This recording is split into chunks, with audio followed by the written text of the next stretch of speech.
Piper Kerman, a nonviolent drug offender, was sent to prison for 10 years after having committed her offense on money laundering charges.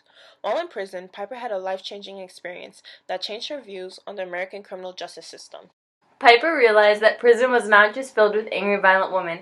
It was filled with both violent and nonviolent offenders, some who suffered from mental and physical abuse, both inside and outside of the prison.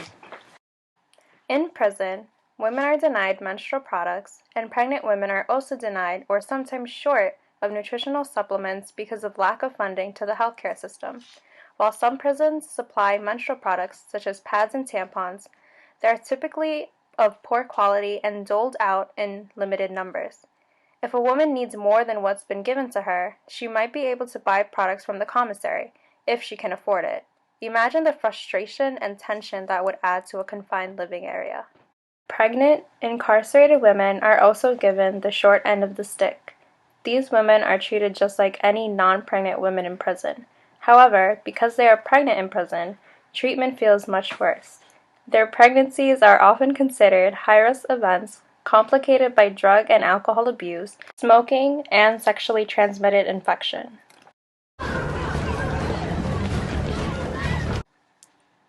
Upon entering prison, women are degraded to the lowest possible point, as you could possibly imagine.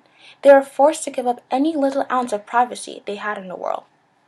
Women are often degraded in prison by enduring physical and mental abuse by officers, like being beaten, sexually harassed, and denied of medical access, or worse, raped.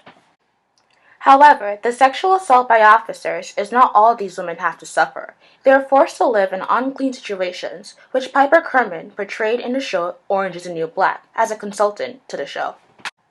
The Netflix series helps shed light on many issues that goes on in the prison, like mental illness, substance abuse, sexual abuse, and many other conditions that goes on in the prison.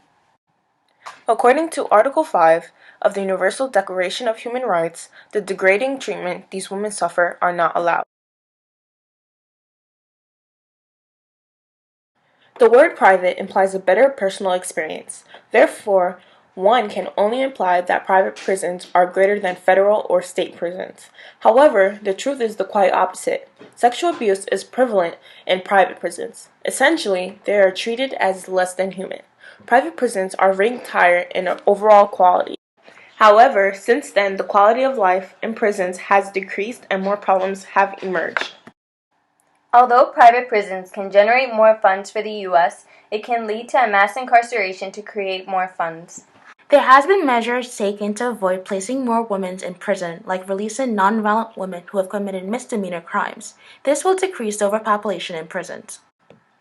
Other solutions include creation of educational program, decrease in institutionalizations in private prison, and review sentences. What they do is harmful. And I feel traumatized. This is so devastating. It makes me feel dirty because of how I live. This is why I feel unsafe.